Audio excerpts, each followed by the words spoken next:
মুসলমান ইমানদার এজন্য আল্লাহ পাক সুবহানাহু ওয়া তাআলা কালামে পাকের সূরাতুল মুলকের দ্বিতীয় আয়াতের মধ্যে বলেন الذي خلق الموت والحياة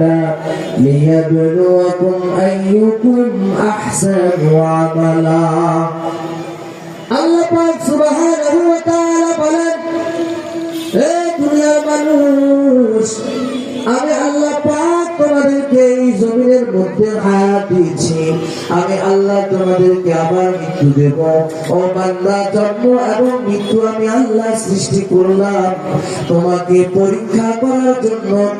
কোন বান্দা বান্দি এই হায়াত পাওয়ার পর হায়াতকে দামি মনে করে আহসানু আমালা উত্তম আমল আর নেকের আমল করে কারণ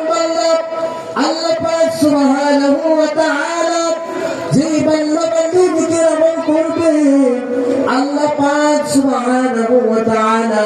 ওই বান্দা বান্দীর জন্য ঘোষণা করেন সূরাতুল কাহাফের মধ্যে আল্লাহ রাব্বুল আলামিন বলেন ইন্নাল্লাযীনা আমানু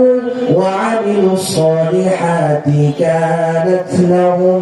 জান্নাতুল ফিরদাউসি নুজুলা নিশ্চয় যারা ঈমান আনার পরে নেকির আমল করবে আমি আল্লাহ পাক রব্বুল আলামিন ওই বান্দা বান্দির জন্য তৈরি করে রেখেছি জান্নাতুল ফিরদাউস সেই জান্নাতুল ফিরদাউসে আমরা যেতে চাই কি চাই না হতে পারে আজকের এই মাহফিল সেই জান্নাতের উসিলা কথা ঠিক কি না কাজে মুসলমান ইমানদার আল্লাহ পাক রব্বুল আলামিন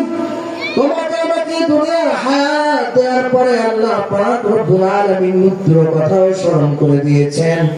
আল্লাহ রব্বুল আলামিন বলেন কুল ইন্নাল মাউতাল্লাযী তাফিরুনা মিনহু ফাইন্নাহু মুলাকীকুম এ বান্দা জমিনে তুমি যে জায়গায় থাকো না কেন আমি আল্লাহ পাক তোমার জন্য মৃত্যুর ব্যবস্থাকে এমন করেছি